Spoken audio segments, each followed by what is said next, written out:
नमस्कार मित्रांनो, राम राम, जय हिंद, जय महाराष्ट्र, जय शिवराय, जय संविधान. मित्रांनो, आपल्या चॅनलला तुम्ही सबस्क्राईबर केलं नसेल तर सबस्क्राईबर करून घ्या. माझे इंस्टा अकाउंटला पण फॉलो करा, फेसबुकला पण फॉलो करा. आपले हे जे व्हिडिओ आहेत हे सुरक्षा रक्षक मंडळाच्या विषयावरच व्हिडिओ मी बनवतो. आणि जर कुठं काही असं आपल्याला चांगला व्हिडिओ वाटला तर माझ्या मनातले विचार मी तुमच्यापर्यंत शेअर करतो. तर तुमचा आतापर्यंत जे प्रेम दिलंय मला, खरंच एकदम म्हणजे व्हिडिओ बनवायला मजा वाटते की एवढं सारं प्रेम तुम्ही देतात आणि मला ऊर्जा भेटते आणि त्या अनुषंगाने मी व्हिडिओ बनवतो. तर असाच सपोर्ट शेवटपर्यंत राहून द्या.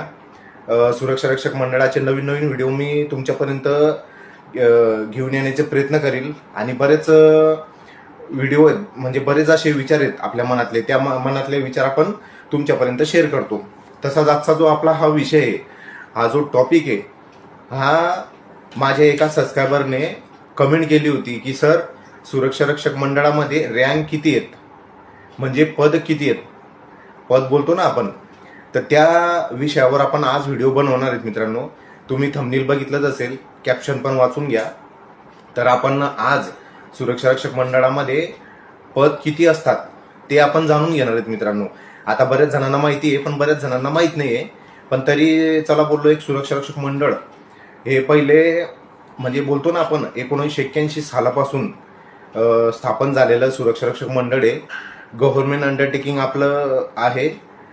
तुम्हाला ते पण सांगून देतो मी की सुरक्षा रक्षक मंडळ 75% प्रायव्हेट आहे आणि 25% गव्हर्नमेंट आहे. म्हणजे सेमी गव्हर्नमेंट लेबर डिपार्टमेंटच्या अंडरमध्ये सुरक्षा रक्षक मंडळ हे चालवलं जातं. म्हणून आपल्याला गव्हर्नमेंट ऑफ महाराष्ट्र, महाराष्ट्र शासन स्थापित सुरक्षा रक्षक मंडळ असं लिहून येतं मित्रांनो, आपल्या ID मध्ये किंवा पेमेंट स्लिपमध्ये किंवा जिथं कुठं आपली ऍड येते त्या ऍडमध्ये असं लिहून येतं. तर ते तुम्हाला माहितीच आहे, पण तरी तुम्हाला माहिती करून देतो. मित्रांनो, आज जवळजवळ 35-40 वर्ष झाले मंडळाला.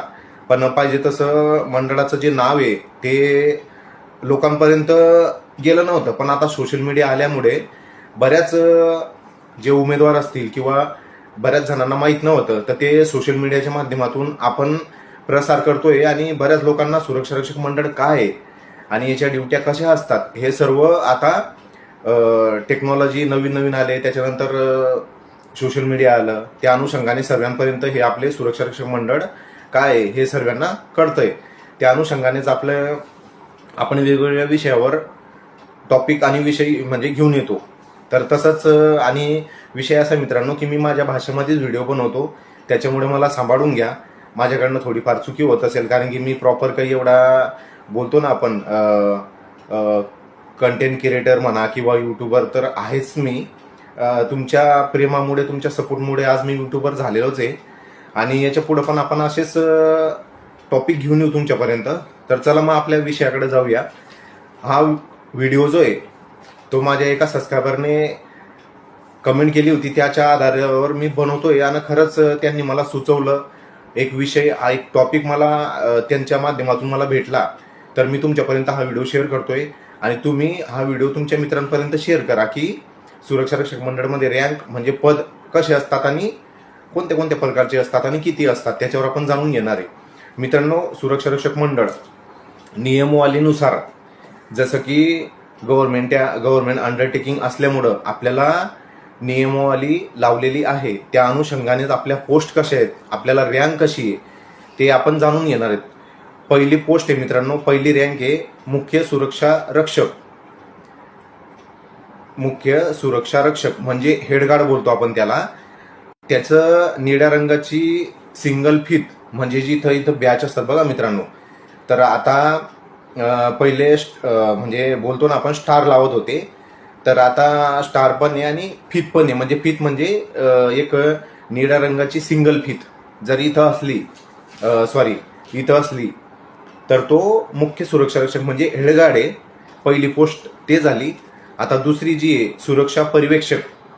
सुरक्षा पर्यवेक्षकला पण निळ्या रंगाचं डबल फित, म्हणजे बघा एक साईडला लोगो असतो आणि एक साईडला जे दिसतं ना RPF वाल्यांसारखं, रेल्वे पोलिसांसारखं, तर ती पोस्ट असते मित्रांनो, म्हणजे रँक आहे ती. तर सुरक्षा पर्यवेक्षक निळ्या रंगाची डबल फित म्हणजे जे सुरक्षा पर्यवेक्षक आहेत म्हणजे सुरक्षा सुपरवायझर पण बोलतो आपण त्यांना. त्यांना डबल ब्ल्यू रंगाची फीत आहे मित्रांनो, ठीक आहे. त्याच्यानंतर 3 नंबरची पोस्ट आहे सहाय्यक सुरक्षा अधिकारी, खांद्यावर 1 स्टार. त्यांना फीत नाही, खांद्यावर फक्त त्यांचा 1 स्टार असतो, सहाय्यक सुरक्षा अधिकारी. त्याच्यानंतर चौथी जी रँक आहे म्हणजे चौथं जे पद आहे ते सुरक्षा अधिकारीचं आहे मित्रांनो. सुरक्षा अधिकारी, खांद्यावर 2 स्टार. त्याच्यानंतर सहाय्यक अधिकारी झालं, 4 नंबरचं सुरक्षा अधिकारी, खांद्यावर 2 स्टार. त्याच्यानंतर 5वी रँक आहे मुख्य सुरक्षा अधिकारी, खांद्यावर 3 स्टार. बरोबर. आता ह्या 5 पोस्ट झाल्या, 5 जे रँक आहेत यांना इथं पहिले जे मी सांगितलं मुख्य सुरक्षारक्षक, त्याला निळ्या रंगाची सिंगल फीत आहे. त्याच्यानंतर 2 नंबरला सांगितलं सुरक्षा पर्यवेक्षक, निळ्या रंगाचं डबल फीत. ओके. त्याच्यानंतर 3 नंबर सांगितलं तुम्हाला सहाय्यक सुरक्षा अधिकारी, खांद्यावर 1 स्टार. त्याच्यानंतर 4थं तुम्हाला सांगितलं सुरक्षा अधिकारी, खांद्यावर 2 स्टार. त्याच्यानंतर 5वं तुम्हाला सांगितलं मुख्य सुरक्षा अधिकारी, खांद्यावर 3 स्टार. आणि 6वी जी पोस्ट आहे ती नॉर्मल आहे, शिपाईची जशी असते तशी ही सुरक्षा रक्षक, पुरुष आणि महिला. अशा टोटल सुरक्षा रक्षक मंडळामध्ये रँक आहेत 6. त्याच्यातून 5 ज्या रँक आहेत त्यांना फीत आहे, स्टार आहे. आणि त्यांचं जे बोलतो ना आपण म्हणजे आस्थापन त्यांना प्रमोशन देतं. ह्या 5 पोस्टला प्रमोशन भेटते. आणि सुरक्षा रक्षक पुरुष असो किंवा महिला असो, त्यांचं पण जसं जसं ते जुने होतात आस्थापनांना तसं त्यांचं प्रमोशन होत जातं मित्रांनो. अशा ह्या सुरक्षा रक्षक मंडळामधल्या 5 रँक ह्या ज्या महत्वाच्या आहेत. आणि एक 6वी जी रँक आहे ती नॉर्मल सुरक्षा रक्षकची मित्रांनो. त्याच्यानंतर आता विषय असा झालेला आहे की पहिले 1981 पासून ते आतापर्यंत सर्वे जे आहेत मुख्य सुरक्षा रक्षक म्हणजे जो हेड गार्ड तो 1 स्टार लावत होता. पण आता खाकी गणवेश आल्यामुळे नियमावली सर्व चेंज झालेली आहे. तर त्या अनुषंगाने आपण एक जस्ट नियमावलीनुसार आपण बनवतोय, म्हणजे दाखवतोय तुम्हाला की रँक सुरक्षा रक्षक मंडळामध्ये किती असतात. ते पण आपल्या एका सबस्क्रायबरने कमेंट केली होती, त्याच्या आधारावर आपण व्हिडिओ बनवतोय मित्रांनो. बरोबर आहे मित्रांनो. हे तुम्हाला माहिती पाहिजे की सुरक्षा रक्षक मंडळामध्ये पण रँक आहेत, पद आहेत. पण ते जसं आस्थापनावर डिपेंड असतं मित्रांनो. आस्थापन जर बोललं यांना हेडगार्ड करायचंय मुख्य सुरक्षा रक्षक, तर ते शिफारस पत्र म्हणजे आपल्या मंडळाला लेटर देतात. आणि त्या लेटरच्या अनुषंगाने मग आपल्याला मंडळाकडनं आपल्या नावाचा मेल येतो की सुरक्षा रक्षकवरनं त्यांचं प्रमोशन झालेलं आहे हेडगार्डचं. किंवा मग सुरक्षा पर्यवेक्षक जे सुपरवायझर बोलतो आपण ते. त्याच्यानंतर सहाय्यक सुरक्षा अधिकारी. म्हणजे हे रँक जे आहेत आपल्या ह्या आस्थापनावर डिपेंड असतात. म्हणजे जेवढं तुम्हाला सांगतो आस्थापन म्हणजे आता समजा एक 500-600 एम्प्लॉईजचं युनिट आहे, त्या युनिटवर गरज असते सुरक्षा अधिकारी, मुख्य सुरक्षा अधिकारी, त्याच्यानंतर सुरक्षा पर्यवेक्षक. ह्या ज्या 5 पोस्ट मी तुम्हाला बोललेलो आहे यांची गरज भासतेच, कारण की तिथं व्याप जास्त असतो, काम जास्त असते, चेकिंग बिकिंग सर्व ह्या गोष्टी भरपूर असतात. तर त्या अनुषंगाने तिथे ह्या 5 पोस्ट म्हणजे 6 पोस्ट लागतातच. पण त्याच्यातून ह्या 5 पोस्ट जे आहेत ते एकदम प्रॉपर लागतातच. आणि जे छोटे छोटे युनिट आहेत तिथं सुरक्षा रक्षक म्हणूनच असतात, तिथं प्रमोशन वगैरे होत नाही. तुम्हाला सांगतो एक समजा 50 सुरक्षा रक्षकांच्या वरती जर असलं तर मग तिथं आस्थापन ठरवतं की तुम्हाला मुख्य सुरक्षा रक्षक पाहिजे का सुरक्षा पर्यवेक्षक पाहिजे. म्हणजे या आस्थापनावर डिपेंड असतात. हालाकी सुरक्षा रक्षक मंडळाच्या नियमावलीमध्ये जसं जसं सुरक्षा रक्षक हा जुना होत जातो तसं त्याचं प्रमोशन मंडळाने आस्थापनांना केलं पाहिजे की जेणेकरून त्याचं पण काहीतरी एक बोलतो ना आपण एवढं वर्ष सर्व्हिस केल्यानंतर त्याला काय भेटलं तर एक रँक भेटली किंवा त्याला एक पद भेटलं तर त्याचं एक पगार फुलणे तर फुलाची पाकळी त्याला भेटते, वाढून भेटते. आणि एक इमेज होते ना की बाबा चला एवढे वर्ष झाले आपण सर्व्हिस करतोय आणि आपल्याला रँक भेटली नाही. तर ते एक हे मंडळाने पण त्याच्यामध्ये उल्लेख केला पाहिजे की जे सुरक्षा रक्षक भरपूर जुने झालेले आहेत, ज्यांना 15-15, 20-20 वर्ष, 30-30 वर्ष झालेले आहे, त्यांचं आस्थापनांना लेटर पाठवून त्यांना प्रमोशनचं बोललं पाहिजे. तर ठीक आहे, हळूहळू ते पण होईल मित्रांनो, पुढं आपण करणारच ते. आणि विशेष करून हे झालं सुरक्षा रक्षक मंडळाचं. आता बघूया आपण महाराष्ट्र राज्य सुरक्षा महामंडळ म्हणजेच MSF, त्याच्यामध्ये पण रँक आहेत मित्रांनो. तर त्यांच्यामध्ये 4 रँक आहेत. एक 5वी रँक आहे, पण ती दिलेली नाही आहे, तर ती आपण घेणार पण नाही. पहिली रँक आहे मित्रांनो त्यांची मुख्य सुरक्षा रक्षक, निळ्या रंगाची ट्रिपल फिट. म्हणजे जसं की मी आता सिंगल फिट बोललो ना, तसं त्यांच्या इथं 3 ब्ल्यू रंगाचे पट्टी जर असली म्हणजे फित असली तर ते मुख्य सुरक्षा रक्षक. त्याच्यानंतर 2 नंबरची जी पोस्ट आहे सुरक्षा पर्यवेक्षक, खांद्यावर एक स्टार व फित, म्हणजे स्टार पण राहणार आणि फित पण राहणार. MSFची गोष्ट करतोय मी. त्याच्यानंतर 3 नंबरची पोस्ट आहे सहाय्यक सुरक्षा अधिकारी, खांद्यावर 2 स्टार व फित. आणि त्याच्यानंतर चौथी जी पोस्ट आहे MSFची ती सुरक्षा अधिकारी आहे, तर खांद्यावर 3 स्टार व फित.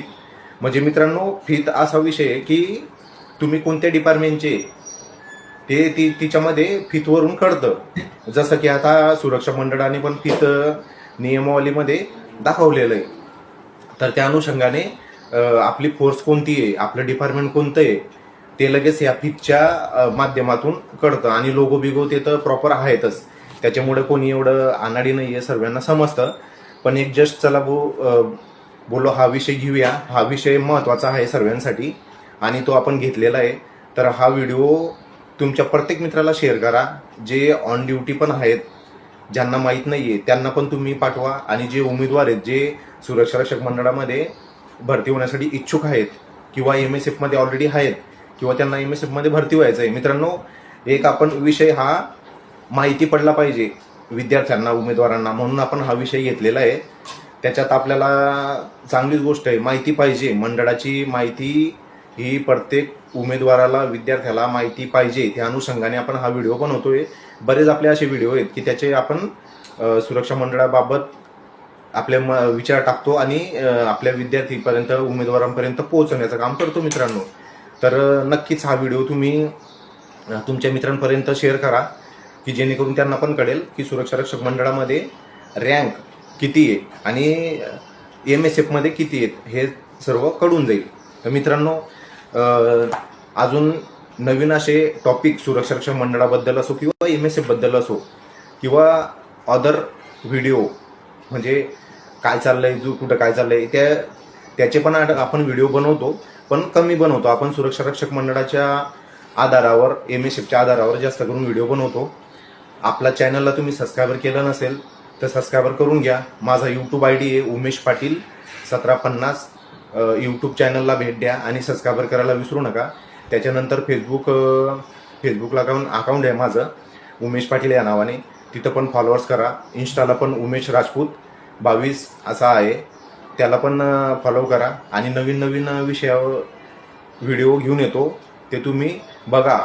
आणि कमेंट करायला विसरू नका मित्रांनो. मला लाईकची गरज नाही आहे, कमेंट याच्यासाठी करा की जर तुम्हाला काही शंका असतील तर त्या तुम्ही कमेंटद्वारे मला विचारू शकता. मित्रांनो भरपूर कमेंट येतात, पण मी जसं शक्य होईल तसं रिप्लाय देतो. आणि बरेच जण आहेत की ते निगेटिव्ह कमेंट करतात, तर हे चुकीची गोष्ट आहे मित्रांनो.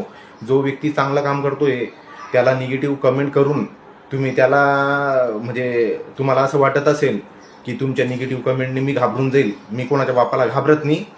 माझ्याकडे जे सत्य परिस्थिती येते त्या सत्य परिस्थिती आधारावर मी व्हिडिओ बनवतो आणि मी बनवत राहणार. मी कोणाच्या बापाला घाबरणार नाही, कारण की मी चुकीचं काही बोलत नाही आणि चुकीचं काही करत नाही. बस माझ्याकडनं काही चुकीचे शब्द बोलले गेले असतील तर मी तुमच्या सर्वांची माफी मागतो. मी माझे 2 शब्द संपवतो. जय हिंद, जय महाराष्ट्र, जय शिवराय, जय संविधान.